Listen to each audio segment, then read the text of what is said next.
डरपोक चुड़ैल। बात है शांति नगर गांव की। यह गांव शहर के बहुत दूर था। वहां पर बहुत सारे लोग रहा करते थे, लेकिन सभी लोग गरीब थे और गरीबी की वजह से सभी लोगों को अच्छी तरह खाना नहीं मिल पाता था। इस गांव में रामदास नाम का एक आदमी रहा करता था। रामदास बहुत ही ईमानदार था और वह अपने परिवार का पेट अच्छी तरह से पाल पाता था। उसके दो बच्चे थे, चिंटू और मोनिका, और वह अपनी छोटी सी फैमिली में बहुत खुश था। एक दिन रामदास अपने घर आता है और अपनी बीवी से कहता है कि मेरी नौकरी छूट गई है, जिसकी वजह से अब हमें बहुत ही मुश्किलों का सामना करना पड़ेगा। रामदास की बीवी, जिसका नाम अंजलि है, रामदास से कहती है, क्यों, क्या हुआ, तुम्हारी नौकरी क्यों छूट गई। इस पर रामदास कहता है, मैं जिस कंपनी में काम करता था उस कंपनी के बॉस का साला जो मेरी जगह पर आ गया है, और बॉस ने साले को मेरी जगह बिठा दिया है और मुझे नौकरी से निकाल दिया है। यह सुनकर रामदास की बीवी अंजलि को बहुत गुस्सा आया और कहने लगी कि कोई ऐसा कैसे कर सकता है। अब हम क्या खाएंगे, क्या पिएंगे, जब तुम्हारी नौकरी ही नहीं रही तो। अब रामदास बहुत दुखी हो जाता है और सोचता है कि अब कौन सी नौकरी की जाए।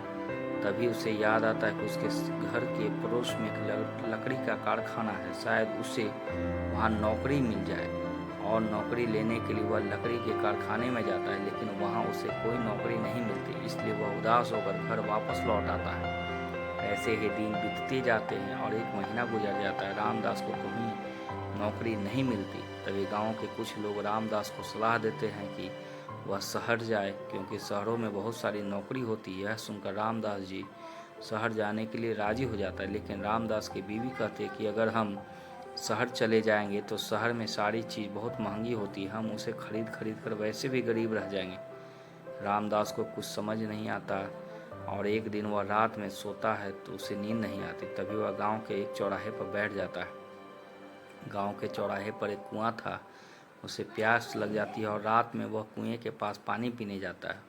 और जैसे ही वह कुएं के अंदर झांक कर देखता है तो वहाँ दो चुड़ैलें बैठी थी। चुड़ैल देखकर रामदास बहुत डर जाता है और वहाँ से भागने लगता है। चुड़ैल रामदास को देख लेती है और उसका पीछा करने लगती है और उसे पकड़ लेती है। चुड़ैल को अपने सामने देखकर रामदास बहुत डर जाता है और चुड़ैल से कहने लगता है, मुझे कुछ मत करो, मैं तुम्हें कुछ नहीं करूँगा और मैं किसी को नहीं बताऊँगा कि तुम दोनों चुड़ैलें इस कुएं में रहती हो। लेकिन दोनों चुड़ैलें रामदास का पाँव पकड़ लेती है और कहती है कि हमारे बीच इंसाफ कर दो, हमें खाने की थाली मिली है, लेकिन यह थाली किसकी है, इसका क्या है, इसका हिसाब तुम कर दो। रामदास यह देखकर आश्चर्य में पड़ जाता है कि यह चुड़ैल तो बहुत डरपोक है और मुझसे ही यह थाली का हिसाब करने के लिए कह रही है। रामदास को अच्छी तरह पता चल जाता है यह दोनों चुड़ैल बहुत ही डरपोक है। अब इसका फायदा रामदास उठाता है। वह चुड़ैलों से कहता है कि ठीक है, यह खाने की थाली न तुम्हारी है न तुम्हारी है, बल्कि मेरी है, क्योंकि मुझे बहुत भूख लगी है और मेरे परिवार के सभी लोग भूखे हैं। इसलिए तुम मुझे यह थाली दे दो, वरना मैं पूरे गांव वालों को बता दूंगा कि तुम कुएं में रहती हो। पूरे गांव वाले तुम्हें यहाँ से निकाल फेंकेंगे। यह सुनकर दोनों चुड़ैल बहुत ही डर जाती है, क्योंकि वह बहुत ही डरपोक थी। इसलिए वह कहती है, ठीक है, यह खाने की थाली तुम लेकर चले जाओ। रामदास घर जाता है और अपने परिवार वालों को उठाता और सारे लोग पूरी थाली में से मज़ेदार और स्वादिष्ट खाना बहुत ही मज़े से खाते हैं। रात में सो जाते हैं, लेकिन जब वह सुबह होती है रामदास ये सोचने लगता है कि अब मैं इन दोनों डरपोक चुड़ैल से कैसे पैसे कमाऊँ। तब उसके दिमाग में एक तरकीब आती है।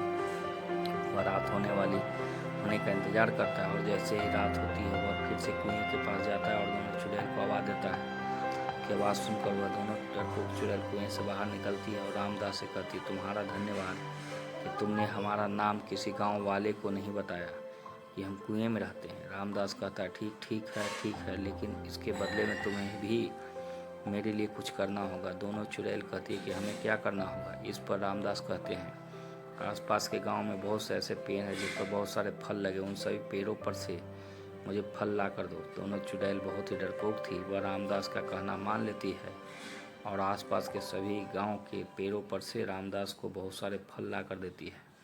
रामदास बहुत सारे फल जमा करता है और सुबह होते ही उसे मंडी में जाकर बेच देता है। उससे को बहुत सारे पैसे मिलते हैं, जिससे वह अपने घर की ज़रूरत को पूरा करता है। अब रामदास का बिजनेस का एक बहुत अच्छा आइडिया मिल गया। वह रोज़ाना ऐसे ही करता कभी कभी वह उन डरपोक चुड़ैलों से टमाटर मंगवाता, तो कभी बैंगन, तो कभी मूंगफली। ऐसे ही वो मंडी में बेचकर आता था।